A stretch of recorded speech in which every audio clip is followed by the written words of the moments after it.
అక్కడే ఉన్నానమ్మా. అధ్యక్షతన మేము అంకమ్మగుంట 1, అంకమ్మగుంట 2, చిన్న కొండాయి గుంట, పెద్ద కొండాయి గుంట, మంగళరాజు గుంట, బొట్టుకుంట, మస్తాని గుంట మొదలైన చెరువులను పూడి తీరు కోసం పెడుతున్నాము. వాటిని మంజూరు చేయవలసిందిగా స్థానిక శాసనసభ్యులు మాజీ మంత్రివర్యులు పచ్చిపాటి పుల్లారావు గారిని కోరుకుంటున్నాము. అదేవిధంగా ఫీల్డ్ ఛాన్స్ ఒక 15 ఛాన్స్ పెట్టాము. ఇంకా రైతులకు ఇబ్బందిగా ఉండే ఫీల్డ్ ఛాన్స్ ఏమైనా ఉన్నా కూడా ఎప్పుడైనా సరే ఎక్కడైనా సరే పెట్టుకోవచ్చని మన గ్రామ పెద్ద హరిబాబు గారు చెప్పారు. పార్టీ భేదం లేకుండా, వర్గ భేదం లేకుండా ప్రతి ఒక్కరికి పని చేయించడమే మనం చేయాల్సిన పనిని హరిబాబు గారు, స్థానిక శాసనసభ్యులు పుల్లారావు గారు మనం చెప్పున్నారు. మీరు ఎక్కడ పని చేయించుకోవాలన్నా ఫీల్డ్ అసిస్టెంట్ గా ఒక సమాచారం ఇస్తే పెద్దలని చెప్పి గ్రామ సభలు పెట్టి ప్రతి ఒక్కరిని మంజూరు చేసే విధంగా కృషి చేస్తారు.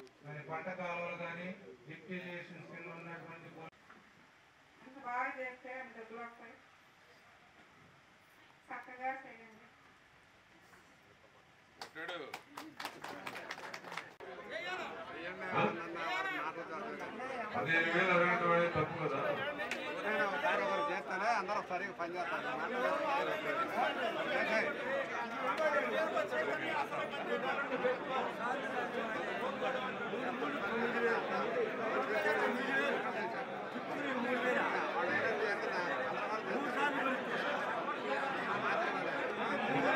ఒక్క నిమిషం అండి, సార్ మాట్లాడుతున్నారు, మీరు అందరూ మాట్లాడితే సార్.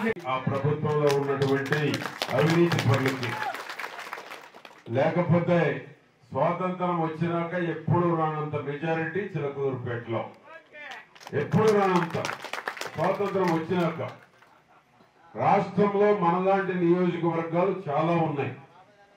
స్వాతంత్రం వచ్చినాక ఎప్పుడు రానంత మెజారిటీ చిలకలూరుపేట లాంటి నియోజకవర్గాలు, మంగళగిరి లాంటి నియోజకవర్గాలు, వైజాగ్ లో కావచ్చు, పెద్ద పెద్ద మెజారిటీలు వచ్చినాయి. అన్ని స్వాతంత్రం వచ్చినాక ఎప్పుడు రానంత మెజారిటీలు వచ్చినాయి.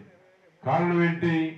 ఇటువంటి సర్వేయర్లు ఉండబట్టి, జగన్మోహన్ రెడ్డి ఏమో ఆయన స్థాయిలో ఆయన దోచుకోబట్టి, క్రింది స్థాయిలో పరిపాలన గాలికి వదిలేయబట్టి, క్రింది స్థాయిలో ప్రజల అభిప్రాయాలు తెలుసుకోకుండా, 4 గోళ్ల మధ్య తాడేపల్లి ప్యాలెస్ లో బయటికి రాకుండా పరిపాలన కొనసాగించబట్టి, వీటన్నిటికీ తీర్పే నిన్న 165 సీట్లు 164 11కు పరిమితం చేశారు.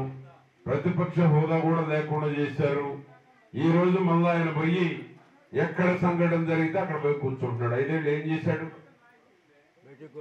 తెలుగుదేశం వాళ్ళ మీద ఎన్ని కేసులు, తెలుగుదేశం జనసేన నాయకుల మీద ఎన్ని కేసులు పెట్టారు. ఆ రోజు ఇంట్లో పడుకున్నాడు తాడేపల్లి ప్యాలెస్ లో. బయటికి రావాలంటేనేమో పోలీసులు పరదాలు సెలవులు ఇప్పించి, స్కూల్ సెలవులు ఇప్పించి, షాపులు బంద్ చేయించి పరదాలు కట్టి బయటకు వచ్చాడు. ఒక ముఖ్యమంత్రి పరదాలు కట్టుకొని వస్తున్నాడంటే అర్థమైపోవట్లా. ప్రజా వ్యతిరేకత ఉంది, ప్రజా తిరుగుబాటు ఉంది, ప్రజలు ఎక్కడ తిరగబడతారన్న భయంతో బతికాడు. అటువంటి పాలకులకి ఈ రోజు బుద్ధి చెప్పారు కాబట్టి ఈ రోజు మీ ప్రజా ఆగ్రహానికి ఇటువంటి సభలు పెట్టిన ఉద్దేశం కూడా అదే. గత 5 ఏళ్లలాగా ఉన్నది ప్రభుత్వం అని, గ్రామ సభలు ఈ విధంగా జరుగుతాయని, అధికారులు కూడా అవినీతికి పాల్పడకుండా ఉండేటువంటి దానికే ఈ గ్రామ సభలు. మీకు మాట్లాడే రైట్ వచ్చింది. అధికారులు ఇప్పుడు జాగ్రత్తగా పనిచేసేటువంటి అవకాశం ఉంది. అడిగేటువంటి దానికి కూడా ఒక రీజనబుల్ గా ఉండాలి. లేకుంటే బ్రహ్మాండం. అడిగే దాంట్లో కూడా ఎదుటి వాడికి నొప్పి కలగకుండా ఉండాలి. అడగకుండా చాలా సంతోషం. అంతేనా కదా? అంతేనా? ఎందుకు ఇవ్వాలని నేను అంటున్నా. ఇవ్వాల్సిన పని లేదు. ఒకవేళ ఏదైనా ఉన్నా మీకు నొప్పి కలగకుండా అదేదన్నా కూల్ డ్రింక్స్ లేకపోతే వాటి వరకు ఉండాలి. శుద్ధి మించితే ఏమైంది? సర్వేరు ముఖం తేలేశాడు. ఇవాళ హరిబాబు ఒత్తిడితో ఇచ్చుంటాడు. లేకపోతే ఆ 15 ఏదో 13 ఏదో బేరం పెట్టుండేవాడు. అర్థమైపోతుంది.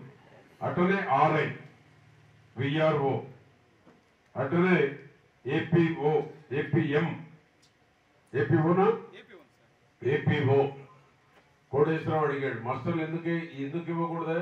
ఎంతమంది కావాలంటే అంతమందికి ఉపాధి హామీ కల్పించమని.